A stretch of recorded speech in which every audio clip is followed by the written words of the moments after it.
I really am not big on making videos, but things are starting to get really interesting, so I figured I'd start filming stuff like this.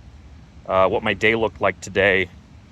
Um, I woke up and I stopped by one of my properties and checked the work they're doing. They're rehabbing one of the units. It's it's a duplex and there's a mobile home on it. And just popped in, took less than a minute, checked their work. They're working on the bathroom. What was interesting to me, why I'm recording this video, is because I recently had the credentials to qualify as a accredited investor, which was my first goal. And it was a lot emptier reaching that goal than I thought. You can't really tell anybody because I have fear of being treated differently. So I'm just going about life as normal, and I'm going to keep pushing forward with furthering that goal. So the rest of the day, all I did was I went to the mall, kind of hung out, walked around, got my steps in, and it's getting real interesting because all I'll do is check my phone, walk around, and I mean, I'm just constantly on my phone putting things together. So I'm lining up 2 lenders to pull out between $260,000 to $300,000 to renovate a building of mine that burnt down. And I found a contractor that can do it for about $120,000. And I'm big on looking at numbers. A lot of what I do is personal capital management and looking to grow those numbers. It's all basically just on a spreadsheet. And the numbers ranged from $550,000 at the highest with a construction company, all the way down to this lowest bid of $120,000. That's for work, full rehab on a 3-unit interior.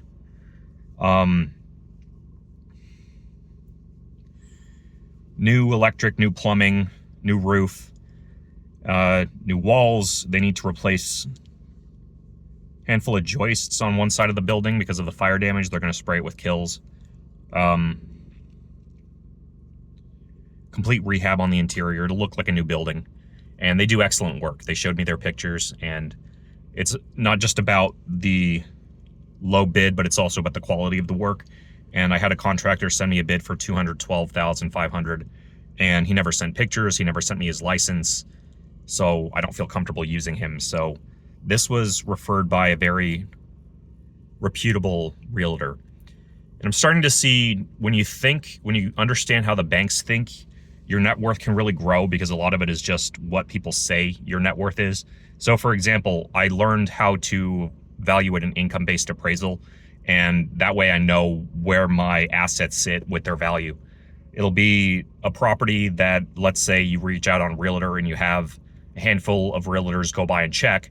Well, if they give you an estimate for what they can put it on the market, then that's what it's worth. And you can factor in maybe 3 to 6% for closing costs. So that's what I used when I put together my financial statement for the bank when I first sent it, and it was in 7 figures. So I'm going by the books, and I'm just thinking the way the bank thinks, and I know the way they think. So I have more I can talk to about with stocks. I think I'm more experienced in stocks, ironically. There's a lot of money to be made in real estate too, so I'm just continuing with that. I have 3 buildings right now, and I hired a property manager. It's important to remember these people they're people, so they're not perfect, and they make mistakes. So you can be stern with the property managers. Well, I'd like to use the word assertive. And when they miss the mark, you just tell them and move on. You don't need to get hung up on it, make a big deal about it. Just confront them about it, let them know, and then say thank you for fixing it and move on.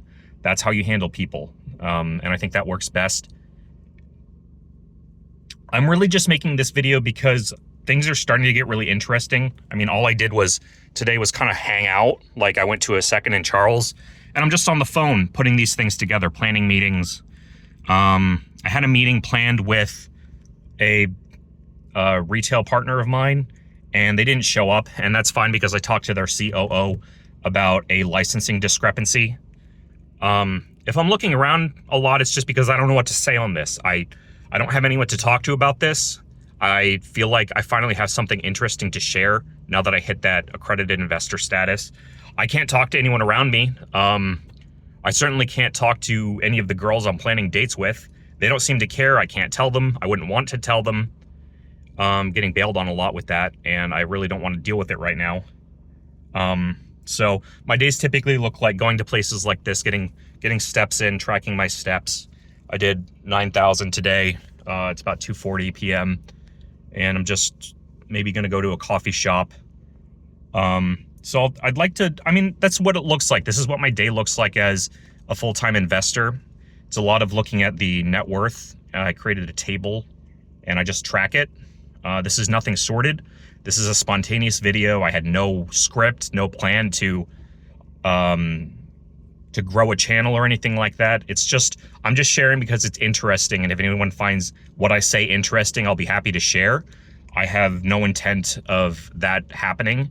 But if anyone's out there listening and thinks this is interesting and wants to hear more, I will post more. It's really for anyone else who has aspirations and wants to develop the buzzword mindset to make something like that happen. And it does take a bit of an obsession to make that happen. I think the better word for it is sacrifice. You don't need to be too obsessed. I mean, it was a constant goal of mine, and I wouldn't consider it an obsession. It just evolved my career into capital management, personal capital management, managing my assets in my portfolio. So it's like a full-time career. It's not really an obsession at this point. That's what I do. And it seems to be working. By the end of this quarter, I'll have increased my net worth by another between $250,000 and $400,000. And I'd like to talk more about exactly what I did to make that happen, because a lot of it was networking and finding the right people to tell me how to get the work done, finding different bids. So I saw the truth to the phrase, your net worth is your network, because if I had just decided to renovate the building after the fire the way it was, I would have basically left about $250,000 on the table. And everything I'm doing is completely legal and by the books. There's nothing I'm doing wrong. When there's an insurance payout, they give you the disbursements. I went through an adjuster, and then you can decide what you want to do with it. It varies by state, so not every state's like that. Some of them will want to handle the project directly. There's some more details that happened with the bank that I had the mortgage with and why I didn't just repair it. It was a big headache. I ended up in the hospital due to the stress from this project shortly. I'm back, I'm better, focusing more on my health. I wouldn't want that. I wish this never happened. I wish my building never burned down, but I turned it into an opportunity. Unfortunately, it's mostly a financial opportunity. I can tell a lot of my friends are treating me differently because of how I've reacted to this opportunity and turned it into a success, which is sad. It's a little frustrating, but I'm working on surrounding myself with people that aren't going to treat me differently just because of what happened and the way I decided is the best way to treat it. So I have some good people on my side that are helping make that happen.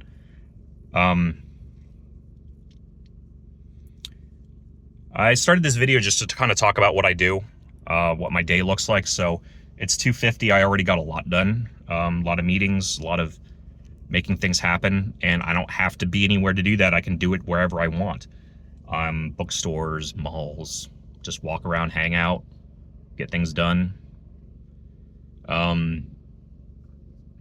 So we'll see where I'm going next. And don't know if that's interesting at all. But that's what my day was like. So I'm working on doing some, I have a bucket list, which I think would find interesting. My days are mostly like that, just kind of hanging out and getting on the phone and planning things. And I've created a life of financial freedom and time freedom doing that. And it's great. I wouldn't want it any other way. I wouldn't want to be working a 9 to 5 again. I have a lot of respect for people that do that because not everyone wants this kind of life. Not everyone wants to do this. Not everyone is cut out to do this. I spoke to a solar consultant who tried being a landlord. I wouldn't consider myself a landlord anymore. He was a landlord, and he got frustrated with difficult tenants, and that is a part of it. People will be cruel regardless of how you treat them, so you might as well treat them with respect so that you can feel good for yourself. It's mostly about respecting yourself. I respect myself enough not to be an asshole to these people when they're disrespectful to me. That's the way I treat people. They're going to treat me poorly regardless. If I lose my cool over it, the only person I'm hurting is myself. Let myself get frustrated.